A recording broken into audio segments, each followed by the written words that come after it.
नमस्कार, आप देख रहे हैं पंचायती राज न्यूज और मैं हूं आपके साथ कंचन।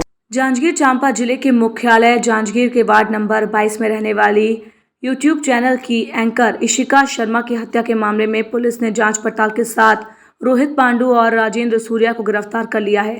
3 दिन पहले आरोपियों ने सुनियोजित तरीके से गला दबाकर इस घटना को अंजाम दिया था। घटना का अंजाम देने के बाद आरोपी युवती और उसके भाई के 3 मोबाइल, सोने चांदी के आभूषण, स्मार्ट वॉच और अन्य सामान लूटकर भाग गए थे। पुलिस अधीक्षक ने बताया कि घटना को अंजाम देने के लिए आरोपियों ने बाहर से खाना लाया और युवती के भाई के खाने में नींद की गोली मिला दी। उसके बेहोश होने पर घटना को अंजाम दिया गया। पुलिस ने बताया कि अन्य युवक से बात करने की खुन्नस जलन में घटना को आरोपियों ने अंजाम दिया है।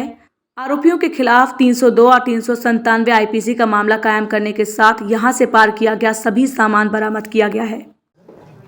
प्रश्न पूछिए आप। जी, इशिका हत्याकांड के मामले में किस तरह से खुलासा हुआ है और पूरे मामले में क्या सामने खुल के आ रहा है? परसों दिनांक को एक सूचना प्राप्त हुई थी 1 बजे के आसपास की एक युवती का शव लेक कैनाल सिटी कॉलोनी में रखा हुआ है और वहाँ पे शव संदिग्ध अवस्था में तत्काल पुलिस की टीम वहाँ पे पहुँची थी और प्रथम दृष्टया ही लग रहा था कि मामला संदिग्ध है और तत्काल एफएसएल की टीम को भी संपर्क किया गया था, उनको भी तलब किया गया था, फिंगरप्रिंट एक्सपर्ट, डॉग एक्सपर्ट सबको बुलाया गया था, डॉग स्क्वाड को भी बुलाया गया था। प्रथम दृष्टया जांच से ये क्लियर हो रहा था कि घटना जिस समय हुई है उस समय 1 से अधिक व्यक्ति घटनास्थल पर मौजूद थे और जो चश्मदीद साक्षी थे उनके बयान के आधार पर ज्ञात हुआ कि रोहन पांडु नामक व्यक्ति था जो वहाँ पे मौजूद था, बट अभी वो मौजूद नहीं है। तो सबसे पहले पुलिस का ध्यान उसी पे गया था और पुलिस ने उसको फॉलो करना शुरू किया। उसके लिए अलग अलग टीमें बनाई गई थी। जो अतिरिक्त पुलिस अधीक्षक अनिल सोनी के नेतृत्व में टीम थी, उसमें एसडीओपी परमा थे, थाना प्रभारी जांजगीर लखेश थे, थाना प्रभारी चांपा थे और उसके अलावा अन्य टीमें भी लगी हुई थी। थाना प्रभारी बलौदा, थाना प्रभारी सारागांव, एसओ नैला, ये सभी उस टीम में शामिल थे। साइबर सेल की पूरी टीम शामिल थी। उन्होंने अलग अलग तरीके से उसके बारे में सूचना एकत्र की और अंततः ज्ञात हुआ कि ये षड्यंत्रपूर्वक पूरी घटना की गई है, जिसमें रोहन के अलावा राजेंद्र सूर्या नामक व्यक्ति भी शामिल था और उन्होंने मिल के युवती का गला दबाया था और उसके शरीर में जो आभूषण थे प्लस जो टेबल पर जो आभूषण रखे थे और प्लस मोबाइल फ़ोन, इन सभी को लेके वो फरार हो गया था। इस दौरान आरोपी ने पुलिस को चकमा देने की नीयत से अपना हुलिया भी बदला।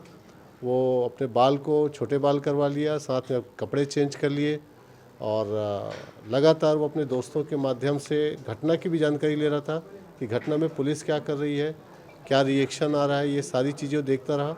और उसके बाद उसने वहाँ से रायगढ़ पर सबसे पहले रायगढ़ गया। रायगढ़ से ये पुनः वापस होते हुए हुलिया चेंज करके बिर्रा और गिधौरी होते हुए ये तिल्दा पहुंचा था, तिल्दा से कवर्धा गया था। इस पूरे दौरान वो जो मृतिका के मोटरसाइकिल स्कूटी को अपने पास ही रखा था और जब ये गिरफ्तार हुआ तो इसके पास से वो सारे मोबाइल और ज्वेलरी बरामद हुए और साथ ही इस पूरे घटना में इनका जो सहयोगी था राजेंद्र, वो भी गिरफ्तार हुआ है।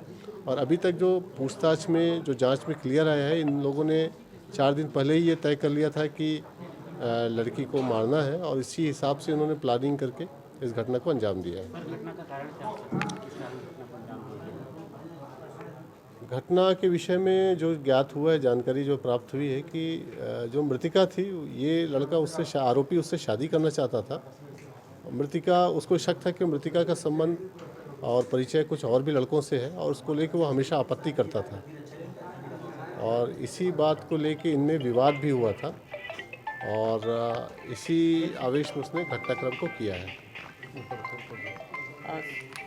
सर, ये जो पूरा साइबर का भी पूरी मदद ली गई है, तो इसमें लगातार क्या उसके फ़ोन चालू थे और इसकी क्या मदद ली? नहीं है, फ़ोन बिल्कुल नहीं चालू थे और साइबर की मदद बहुत कम ली गई। ये पूरी तरह से ह्यूमन एंड पे बेस्ड ऑपरेशन था और प्लस पुलिस की तत्परता थी कि जहाँ पे जाने की संभावना थी पुलिस टीम पहले ही पहुँच जाती थी, तो इसकी वजह से काम आसान हुआ।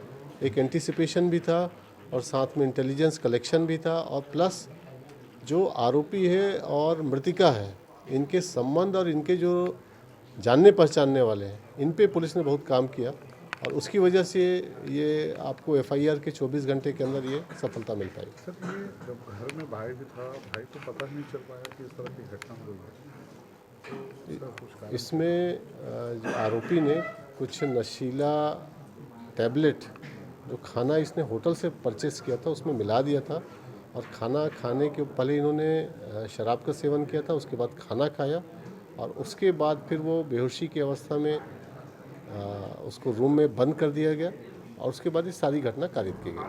हत्या की वारदात को अंजाम कैसे दिया? अभी तक पूछताछ में जो ज्ञात हुआ है उसमें जैसे कि मैंने पहले ही बताया कि इन्होंने पहले शराब का सेवन किया था, उसके उपरांत खाना खाया था, खाना में ऑलरेडी इन्होंने नशीली टैबलेट मिला दी थी और उसके उपरांत जब वो सो गए थे तो इसने गला दबाकर घटना को कारित किया और इस कार्य के दौरान उसका साथी राजेंद्र उसके साथ था। अभी धारा 302 और 397 का अपराध दर्ज किया गया है, लेकिन जिस तरह से साक्ष्य हैं और भी धाराएं जुड़ेंगी। यदि खबर अच्छी लगी हो तो हमारे चैनल को लाइक, सब्सक्राइब और शेयर करते रहिए। किसी भी प्रकार की खबर, भ्रष्टाचार, घटना की जानकारी देनी हो तो नीचे लिखे नंबरों पर संपर्क करें। धन्यवाद।